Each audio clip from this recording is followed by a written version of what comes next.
नमस्ते प्रणाम। आइए आज हम लोग एक नए चैप्टर की शुरुआत करते हैं। मैंने कुछ चीजें पिछले वीडियो में बताया था आप लोगों के, विभिन्न जो भी है कब कब कौन से विद्यालय स्थापित हुआ था। तो आइए हम लोग देखते हैं बच्चे तथा बचपन के बारे में कि बच्चे तथा बचपन में कौन कौन सी चीजें प्रमुखता से आने वाले प्रधान शिक्षक की परीक्षा में पूछी जाएंगी। और पढ़ना उतना ही है जो एग्जाम में पूछे। फालतू का पढ़ के क्या कीजिएगा? फालतू पढ़ने से दिमाग भी खराब होगा, समय भी लगेगा और पास भी नहीं कर पाइएगा। तो जो पढ़ना उतने है जितना हम लोग को काम लगे। तो जो सबसे पहला चीज पूछता है कि बचपन कैसी अवस्था है, तो बचपन आनंददायी अवस्था है। और बचपन को निर्माणकारी भी कहा जाता है। बचपन एक ऐसी अवस्था है जिसको निर्माणकारी काल कहा जाता है। आपसे ऑब्जेक्टिव में पूछ देगा कि वो कौन सा ऐसा अवस्था है जीवन का जिसको निर्माणकारी काल कहा जाता है, तो बचपन ही है जिसको निर्माणकारी काल कहा जाता है। अब हम लोग आते हैं बचपन की परिभाषा क्या है। तो बचपन की परिभाषा काफी शॉर्ट टर्म में आप समझिए कि जन्म से लेकर किशोरावस्था तक की आयु को बचपन कहते हैं। बचपन में एक पूर्वार्ध बचपन होता है, एक उत्तरार्ध बचपन होता है।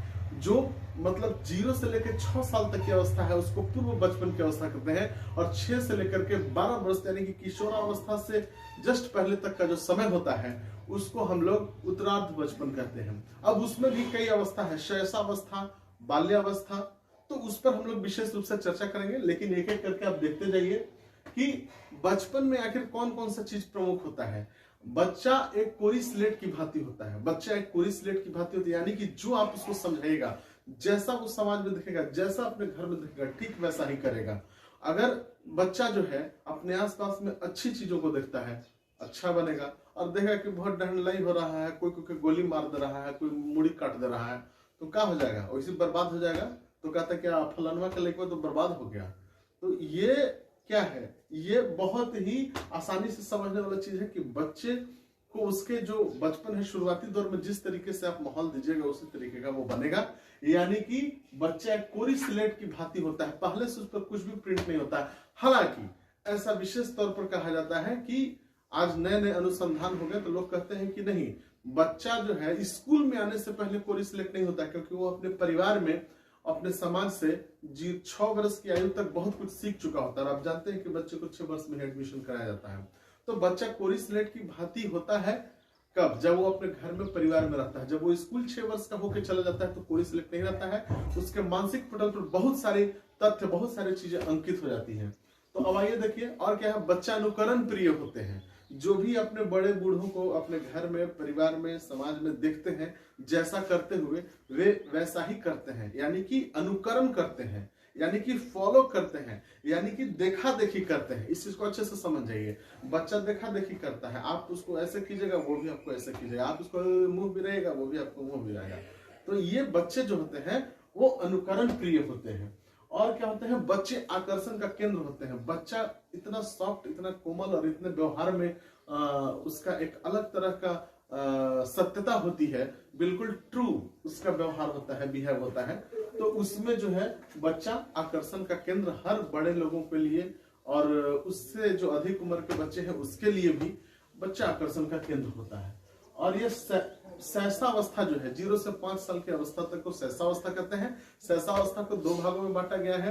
पहला है प्रारंभिक शैशवावस्था जिसे 0 से लेकर 2 वर्ष तक कहा जाता है, और दूसरा है उत्तर शैशवावस्था जिसे हम 3 से लेकर 6 वर्ष तक कहते हैं। इस पर हम लोग आगे बात करेंगे।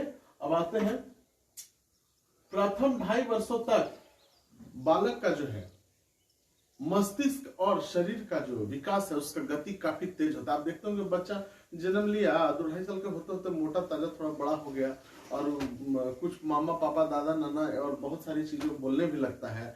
बहुत सारे बच्चा तो आजकल 2-2.5 साल में पढ़ने भी लगा है, मोबाइल लगा है, मोबाइल लेकर के टिप टाप सब गेम खेलने लगेगा, क्या क्या करने लगेगा। बच्चा भी आजकल डिजिटल हो गया है, इस चीज को ध्यान देना है।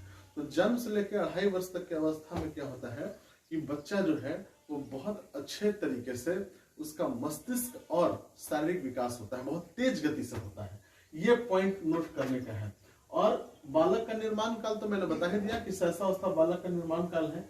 और बच्चे 3 से 6 वर्ष की आयु में, जो यहाँ पॉइंट दिया हुआ है इसको ध्यान देखिएगा, बच्चे 3 से 6 वर्ष की आयु में अपने हाथ पैरों के उपयोग में नवीन कौशल अर्जित करते हैं, यानी कि वो हाथ से बहुत सारा काम करने लगेगा, बर्तन उठाने लगेगा, सामान उठाने लगेगा। इसके साथ साथ और भी विभिन्न तरह के क्रीड़ा को अंजाम देने लगता है, जिसको देख करके काफी उसके बड़े बूढ़े परिवार सब काफी खुश हो जाते हैं। और क्या है कि बच्चा जो है अपने घर के 3 से 6 वर्ष की आयु में, इस चीज को ध्यान रखिएगा, अभी जो मैं बात कर रहा हूँ वो 3 से 6 वर्ष की आयु में बच्चा अपने घर के सभी क्रियाकलापों में समन्वय स्थापित करने लगता है, बड़े बुजुर्गों को बात सुनने लगता है। और इसके साथ साथ अनोखा काल कहा गया है बच्चे को। किसने कहा है? एक महान दार्शनिक कोल एवं ब्रूस, दोनों ने ये कहा कि बच्चा एक अनोखा काल है, बचपन एक अनोखा काल है। किसने कहा? कोल एवं ब्रूस ने कहा। क्या कहा? कि बचपन एक अनोखा काल है।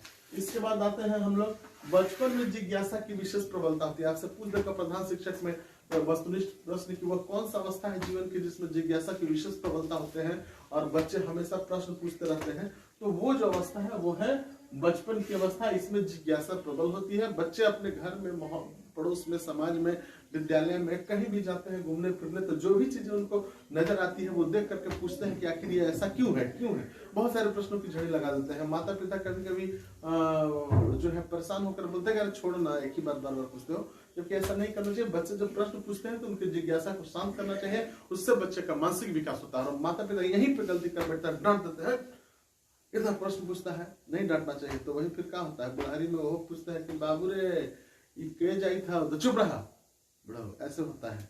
तो बहुत सारा चीज है बचपन के स्वरूप। बचपन नैतिक गुणों का विकास होता है बचपन में। एक पॉइंट और आप लोग ध्यान से देखिएगा, क्या करना है, क्या बुरा है, क्या गलत है, ये सब भी बच्चा समझने लगता है। तो नैतिक गुणों का भी विकास बचपन में होता है। और बचपन के स्वरूप 3 वर्गों में बांटा गया है। भारतीय समाज और उसकी आर्थिक परिस्थितियों के अनुसार भारतीय बच्चों को 3 स्वरूपों में बांटा गया है। जो पहला है मध्य वर्ग में बचपन। मध्य वर्ग में क्या होता है कि सारे लोग जो है मध्य वर्ग के जो लोग हैं वो कोलकाता, दिल्ली, इधर उधर कमाने, जीविकोपार्जन में चले जाते हैं। और वहां जाने के बाद क्या होता है, वहां जाने के बाद जो है वहां की स्कूलों में बच्चों को डाल देते हैं और अपने लोग काम पे लग जाते हैं। तो इस तरह से मध्य वर्ग में बचपन बीतता है। तो किसी बच्चे में विकास होता है, किसी में नहीं होता है। यानी कि कुल मिलाकर के यहाँ भी स्थिति संतुष्टजनक नहीं है, संतोषजनक नहीं है। बच्चे का विकास सही स्कूल में हो रहा है कि नहीं हो रहा है, उसको सही ट्रीटमेंट मिल रहा है कि नहीं, एजुकेशन के साथ क्या हो रहा है, ये थोड़ा सा यहाँ पे भी असमंजस की स्थिति रहती है।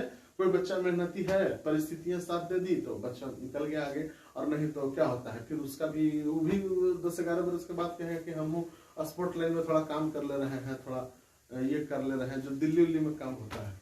उसके बाद धनिक वर्ग में बचपन, यहाँ मामले कुछ और है। पूरा जैसे कि बहुत ज्यादा धनाढ़ परिवार है, माता पिता दोनों ऑफिस में एकदम टाई कोट बेल्ट लगा के जा रहे हैं और बच्चा को नौकर पर छोड़ दिया है, दाई पर छोड़ दिया है। दाई उठा उठा के पटक रहा है उसको, दूध नहीं पी रहा है तो फेंक दे रहा है। आप देखे होंगे बहुत सारे वीडियो में। तो जो ज्यादा अमीर है वहाँ वो कहानी खराब है। अगर ऐसा लगता हो कि ज्यादा अमीर है तो उसका बच्चा बहुत पढ़ लेगा, विद्वान हो जाएगा, ऐसा बात नहीं। जो ज्यादा अमीर है वहाँ और बचपन का अवस्था खराब है। तो उसमें क्या होता है कि धनिक वर्ग में सबसे तो बड़ी बात यह है कि जो बहुत ज्यादा अमीर होते हैं उनके बच्चे अपने हम उम्र के लोगों से नहीं मिल पाते हैं और उम्र अपने प्रतिष्ठा की चिंता रहता है, इसलिए वो समवयस्कों से, यानी कि जो उस बच्चे का उम्र है उस उम्र के बच्चों से वो नहीं मिल पाता है। तो ये एक अलग समस्या है। माता पिता दोनों काम में व्यस्त रहते हैं, पैसा और राग रंग में बहुत ज्यादा व्यस्त रहते हैं, तो उस पर नहीं जाना है। यानी कि धनिक वर्ग में भी बचपन भारतीय समाज और परिस्थिति के अनुसार अभी उतना बढ़िया नहीं है। अब आते हैं निम्न आय श्रेणी। ईटा भट्टा में काम करने वाले जो मजदूर हैं या डेली तिहाड़ी पे काम करने वाले मजदूर हैं, रोड साइड पे रहते हैं, निम्न क्लास के लोग हैं, अति निम्न है, उनका आर्थिक आय बहुत मुश्किल से 2 टाइम का रोटी जुगाड़ होता है। तो वहां क्या होता है कि वहां माता पिता दोनों काम पे चले जाते हैं, वहां भी स्थिति संतोषजनक नहीं है। यानी कि कुल मिलाकर के हम देखें तो भारत सरकार को चाहिए कि बहुत अच्छे तरीके से बचपन की जो अवस्था है उसके लिए, हालांकि सरकार प्रयास कर रही है, लेकिन अलग व्यवस्था और करना चाहिए ताकि मध्य आय वर्ग वाले, निम्न आय वर्ग वाले और बहुत ज्यादा आय वर्ग वाले सभी बच्चों के साथ एक समान ट्रीटमेंट हो। चूंकि बच्चे हमारे देश के भविष्य होते हैं और बच्चे अगर अच्छे तरीके से नहीं विकास कर पाते हैं तो आई होप कि हमारा देश का जो भविष्य है वो खतरे में पड़ जाता है। और आप देखते हैं कि यहूदी का एक छोटा सा देश इजराइल कितना आगे बढ़ा हुआ, अमेरिका में हमारे उत्तर प्रदेश जितना जनसंख्या है कितना आगे बढ़ा हुआ। हम लोग 140 करोड़ खाली कहने के लिए हैं और काम हो रहा है, आप लोग जानते करते हैं।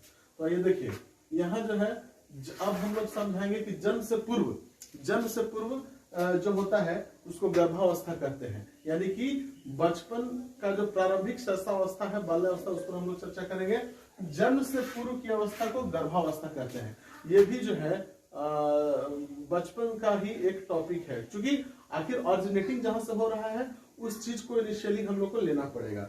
तो जन्म से पूर्व जो है वो है गर्भावस्था, और प्रारंभिक शैशवावस्था किसको कहते हैं? 0 से 2 साल के एज को कहते हैं प्रारंभिक शैशवावस्था। प्रारंभिक शैशवावस्था किसे कहते हैं? 0 से 2 साल के एज को। और मध्य बाल्यावस्था इसको कहते हैं 6 से 9 वर्ष की आयु को कहते हैं मध्य बाल्यावस्था। और उत्तर बाल्यावस्था कहते हैं 9 से 12 साल के एज को। और पूर्व बाल्यावस्था किसको कहते हैं? पूर्व बाल्यावस्था किसको कहते हैं? पूर्व बाल्यावस्था हो गया ये 5 से लेकर के 6 वर्ष तक के। तो आज की वीडियो में इतना ही, तो मिलते हैं नेक्स्ट वीडियो में, और आप लोग को बहुत सारे चीज समझाएंगे। तब तक के लिए धन्यवाद।